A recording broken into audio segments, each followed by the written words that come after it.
Hello बच्चों, कैसे हैं आप। माई सेल्फ शिखा।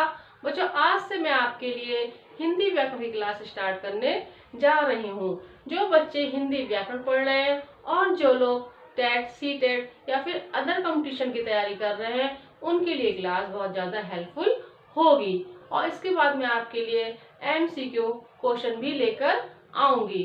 तो आज मेरा टॉपिक है भाषा। क्या है? भाषा। तो चलिए स्टार्ट करते हैं। भाषा किसे कहते हैं?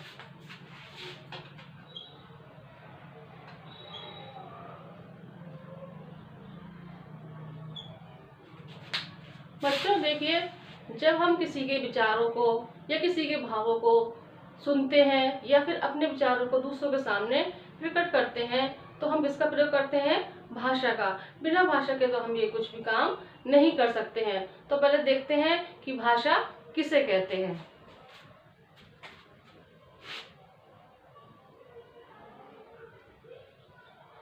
वह साधन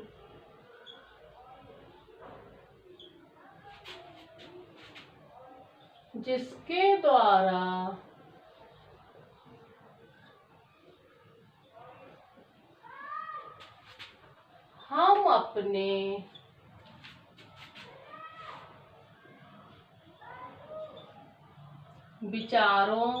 हम अपने विचारों और भावों को प्रकट करते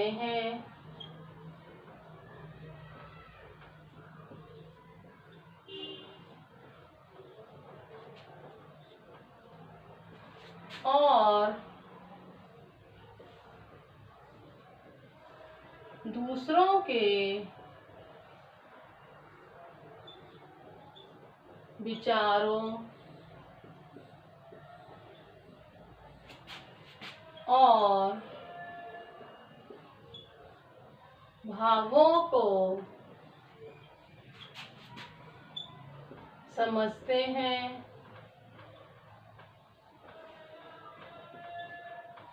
वह भाषा कहलाती है।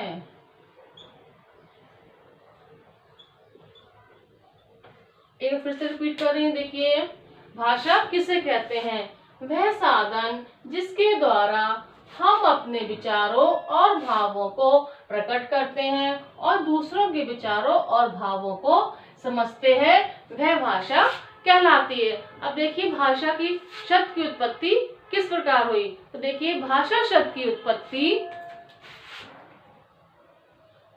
भाषा शब्द की उत्पत्ति संस्कृत भाषा की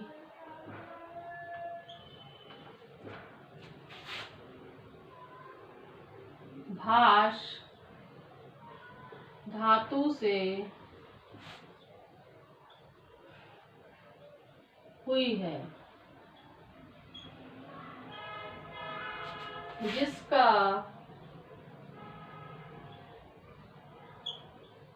अर्थ है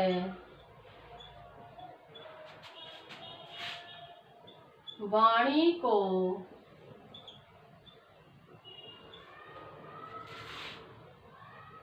प्रकट करना।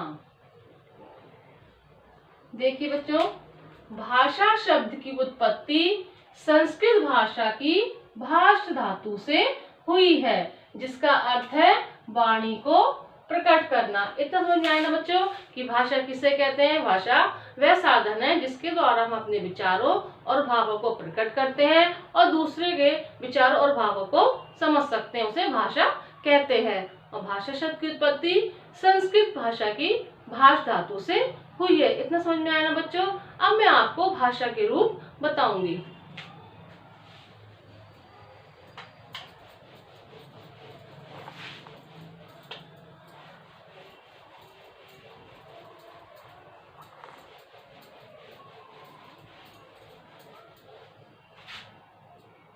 देखिए, भाषा के रूप।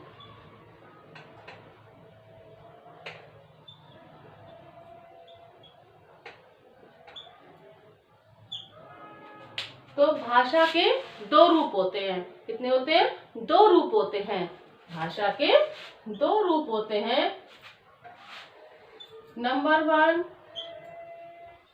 मौखिक भाषा।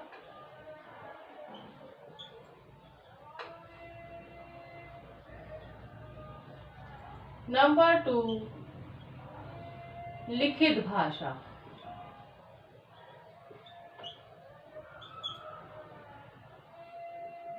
देखिए, भाषा के दो रूप होते हैं। नंबर 1, मौखिक भाषा और नंबर 2, लिखित भाषा। अब मैं पहले आपको मौखिक भाषा के विषय में बताती हूँ।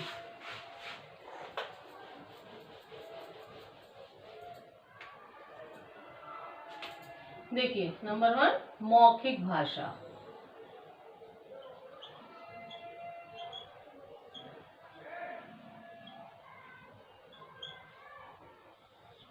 देखिए, मौखिक भाषा किसे कहते हैं? मौखिक भाषा ये आपको सुनकर या पढ़कर ही समझ सकते हैं। मौखिक मतलब जो हम लोग मुंह से बोलते हैं, सिर्फ मुंह से बोलते हैं, उसे हम मौखिक भाषा कहते हैं। तो हम पहले इसकी परिभाषा जान लेते हैं। भाषा का वह रूप जिसके द्वारा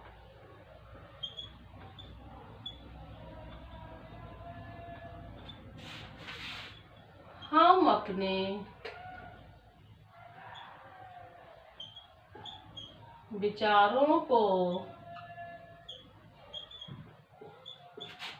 बोलकर प्रकट करते हैं।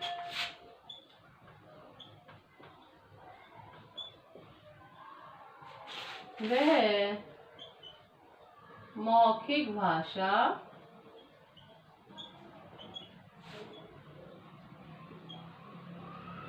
कहलाती है।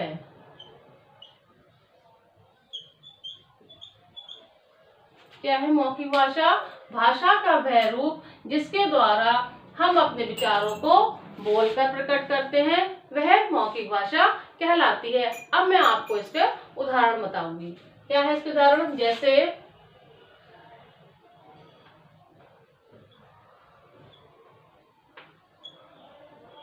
आपस में बातचीत करना,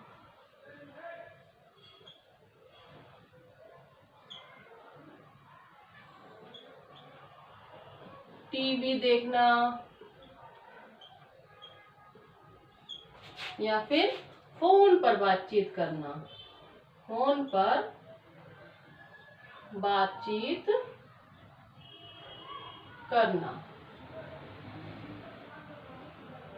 ये किसके उदाहरण है? ये सब मौखिक भाषा के उदाहरण है कि हम फोन पे बात करते हैं या फिर आपस में बातचीत करते हैं या फिर हम लोग टीवी देखते हैं। ये सब क्या है? मौखिक भाषा। एक बार और बता दूं आपको कि मौखिक भाषा अस्थायी होती है। मौखिक भाषा अस्थायी होती है, इससे हम अपने पास सुरक्षित नहीं रख सकते। देखिए, मौखिक भाषा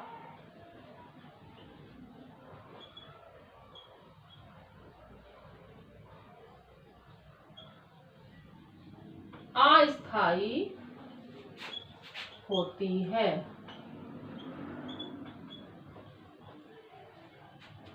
इतना समझ में आया ना बच्चों कि मौखिक भाषा क्या है? जिसे हम सिर्फ बोल कर प्रकट कर सकते हैं, वो मौखिक भाषा होती है। फोन पे बात करना है, आपस में बात करना है या फिर टीवी देखना है, ये सब मौखिक भाषा कहलाती है और मौखिक भाषा अस्थायी होती है। अब मैं आपको लिखित भाषा के विषय में बताऊंगी।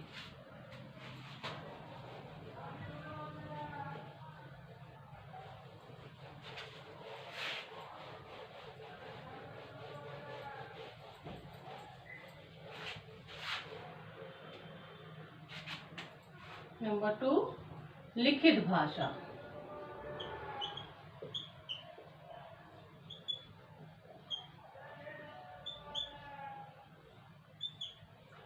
देखिए लिखित भाषा, यहाँ हम लोग खुद समझ सकते हैं कि लिखित मतलब कोई जो हम चीज लिखते हैं उसे लिखित भाषा कहते हैं। तो पहले इसकी हम परिभाषा देख लेते हैं। भाषा का वह रूप जिसके द्वारा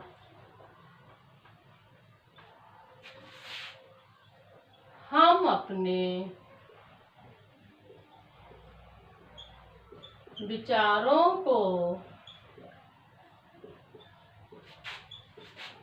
लिखकर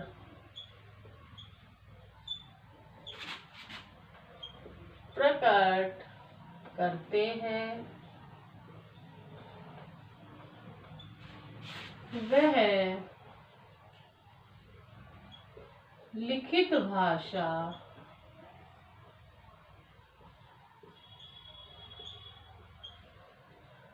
कहलाती है। देखिए क्या है, भाषा का वह रूप जिसके द्वारा हम अपने विचारों या भावों को लिखकर प्रकट करते हैं, वो लिखित भाषा कहलाती है। अब मैं इसके आपको उदाहरण बताऊंगी। जैसे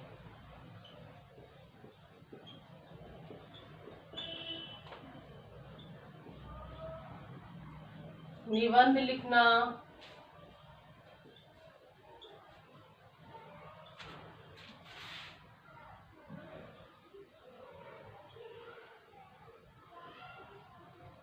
कहानी लिखना,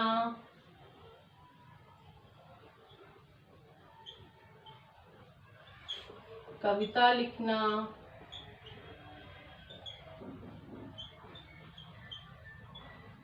आदि। क्या है इसके उदाहरण? जैसे हम कोई भी निबंध लिख रहे हैं, कोई भी कहानी लिख रहे हैं, कोई भी कविता लिख रहे हैं, कोई पत्र लिख रहे हैं, बहुत सी चीजें लिख रहे हैं, ये सब क्या है, लिखित भाषा के उदाहरण है। और एक बात और, जो लिखित भाषा होती है वो स्थायी होती है। क्या होती है? वो स्थायी होती है। इससे हम अपने पास हमेशा सदियों तक सुरक्षित रख सकते हैं। देखिए लिखित भाषा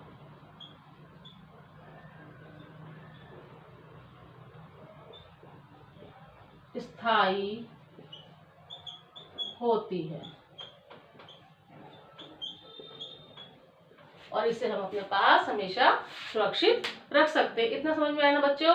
ये लिखित भाषा क्या है कि हम अपने विचारों को, भावों को हम लिख कर प्रकट कर सकते हैं, उसे लिखित भाषा कहते हैं। जैसे निबंध लिखना, कहानी लिखना, पत्र लिखना, कविताएं लिखना, ये सब क्या है, और भी बहुत सी चीजें हैं जो लिखित भाषा के उदाहरण है। लिखित भाषा स्थायी होती है। इतना आया समझ में बच्चों आपको? अब देखिए मैंने आपको बताया था कि जो लोग कंपटीशन की तैयारी कर रहे हैं उनके लिए मेरी क्लास बहुत ज़्यादा हेल्पफुल होगी। अब मैं आपके लिए एमसीक्यू क्वेश्चन बताती हूँ।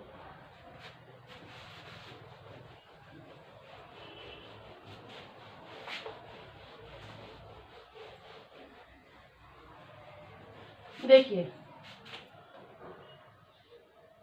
जैसे हमने पहले क्या पढ़ा था, भाषा में से भी कुछ क्वेश्चन आते हैं। अगर आपने भाषा का टॉपिक अच्छे से तैयार किया होगा तो आपके लिए कोई भी प्रॉब्लम नहीं होगी। देखिए जैसे हमने भाषा पढ़ा तो हम भी क्वेश्चन बनाते हैं। जैसे है क्वेश्चन आ सकता है कि भाषा शब्द की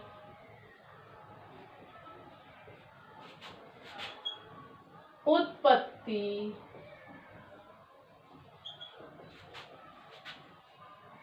किस धातु से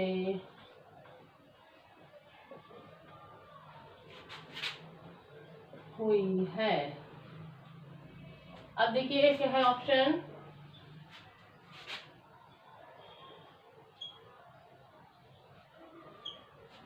भाष,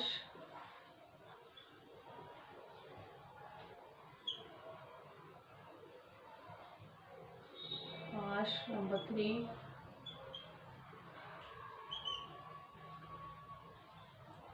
भाष नंबर 4,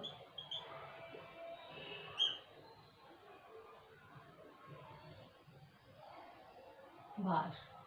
अब देखिए मैंने आपको शुरू में बताया था, भाषा जब पढ़ा रही थी, कि भाषा शब्द की उत्पत्ति संस्कृत भाषा की भाष धातु से हुई है। अब इसमें एक तो भाष ऐसा लिखा है एक भाष में क्या भाष लिख के हलंत लगाया है, एक भाष ऐसे लिखा और एक भाष ऐसा लिखा है। अगर आपने अच्छी से तैयारी करी होगी तो आपको तो पता ही होगा कि भाषा शब्द की उत्पत्ति संस्कृत भाषा की भाष धातु से हुई है। किससे हुई है? भाष, यानी कि भाष लिख के हमें नीचे क्या लगाना है? हलंत। क्या लगाना है? हलंत। ये क्या है? आपका करेक्ट आंसर है। एक क्वेश्चन और देखिए,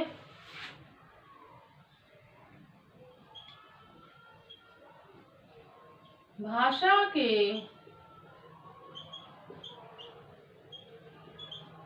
कितने रूप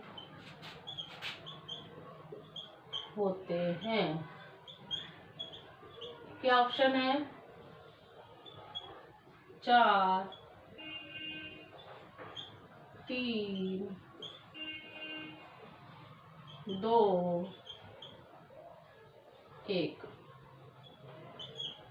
और हमें क्या पता है कि भाषा के कितने रूप होते हैं? 2 रूप होते हैं, मौखिक भाषा और लिखित भाषा। अगर हमें अच्छे से मालूम होगा तो हम किस पे राइट लगाएंगे कि भाषा के 2 रूप होते हैं। इतना समझ में आए ना? तो बच्चों, जो भी मैं टॉपिक पढ़ाऊंगी उसमें आपको मैं एमसीक्यू क्वेश्चन भी लेकर आऊंगी। तो आज के लिए बस इतना ही। और जो भी अगर आपको कोई भी प्रॉब्लम हो तो प्लीज आप कमेंट बॉक्स में कमेंट कर सकते हैं। Thank you.